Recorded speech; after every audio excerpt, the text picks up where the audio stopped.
राधे राधे सभी को। आज मैं आपको नाग पंचमी व्रत की सबसे प्राचीन कथा, जो कि बहुत ही प्रचलित है, जिसमें नागदेव भाई बन जाते हैं, वो कथा कहने जा रही हूँ। प्राचीन काल में एक सेठ जी के 7 पुत्र थे। सातों का विवाह हो चुका था। सबसे छोटे पुत्र की पत्नी श्रेष्ठ चरित्र की विदुषी और सुशील थी, परंतु उसके कोई भाई नहीं था।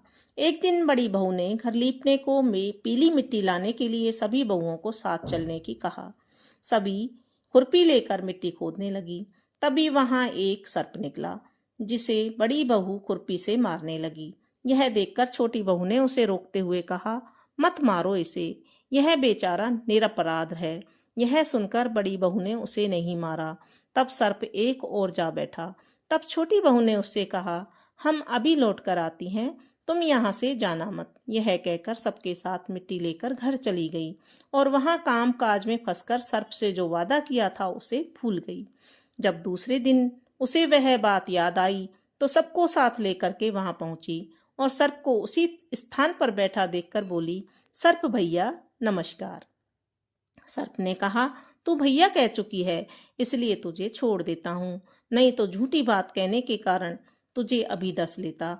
वह बोली, भैया मुझसे भूल हो गई, मैं उसकी क्षमा मांगती हूँ। तब सर्प बोला, अच्छा, तू आज से मेरी बहन हुई और मैं तेरा भाई हुआ, तुझे जो मांगना है मांग ले। वह बोली, भैया मेरा कोई नहीं है, अच्छा हुआ जो तू मेरा भाई बन गया। कुछ दिन व्यतीत होने के बाद वह सर्प मनुष्य का रूप धरकर उसके घर आया और बोला कि मेरी बहन को भेज दो। सबने कहा, इसके तो कोई भाई नहीं था। तो वह बोला, मैं दूर के रिश्ते में इसका भाई हूँ, बचपन में ही बाहर चला गया था। उसके विश्वास दिलाने पर घर के लोगों ने छोटी को उसके साथ भेज दिया। उसने मार्ग में बताया कि मैं वही सर्प हूँ, इसलिए तू डरना नहीं, और जहाँ चलने में कठिनाई हो वहाँ मेरी पूंछ पकड़ लेना। उसके कहे अनुसार ही किया और इस प्रकार वह उसके घर पहुंच गई। वहां के धन ऐश्वर्य को देखकर वह आश्चर्यचकित हो गई। एक दिन सर्प की माता ने उससे कहा, मैं एक काम से बाहर जा रही हूँ, तू अपने भाई को ठंडा दूध पिला देना। उसे यह बात ध्यान न रही और उसने गर्म दूध पिला दिया, जिससे उसका मुख बेतरह से जल गया। यह देखकर सर्प की माता बहुत ही क्रोधित हुई, परंतु सर्प के समझाने पर शांत हो गई। तब सर्प ने कहा कि बहन को अब उसके घर भेज देना चाहिए। तब सर्प और उसके पिता ने उसको बहुत सा सोना, चांदी, जवाहरात, वस्त्र, आभूषण देकर उसे उसके विदा करके उसके घर पहुंचा दिया। इतना ढेर सारा धन देखकर बड़ी बहू ने ईर्ष्या से कहा, भाई तो बड़ा धनवान है, तुझे सो उससे और भी धन लाना चाहिए। सर्प ने यह वचन सुना तो सब वस्तुएं सोने की लाकर दे दी। यह देखकर बड़ी बहू ने कहा, इन्हें झाड़ने की या साफ करने की झाड़ू भी तो सोने की होनी चाहिए। तब सर्प ने सोने की झाड़ू भी लाकर रख दी। सर्प ने छोटी बहू को एक हीरा मणियों का एक अद्भुत हार दिया था। उसकी प्रशंसा उस देश की रानी ने भी सुनी। वह राजा से बोली, सेठ जी की छोटी बहू का हार यहाँ आना चाहिए।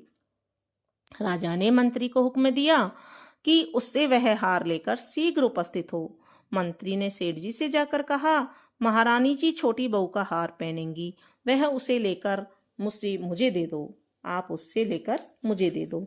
सेठ जी ने डर के कारण छोटी बहू से हार मांगकर उसे दे दिया। छोटी बहू को यह बात बहुत बुरी लगी।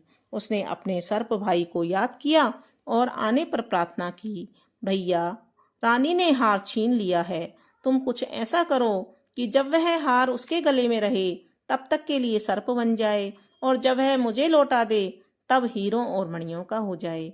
सर्प ने ठीक वैसा ही किया। जैसे ही रानी ने हार पहना वैसे ही वह सर्प बन गया। यह देखकर रानी चीख पड़ी और रोने लगी।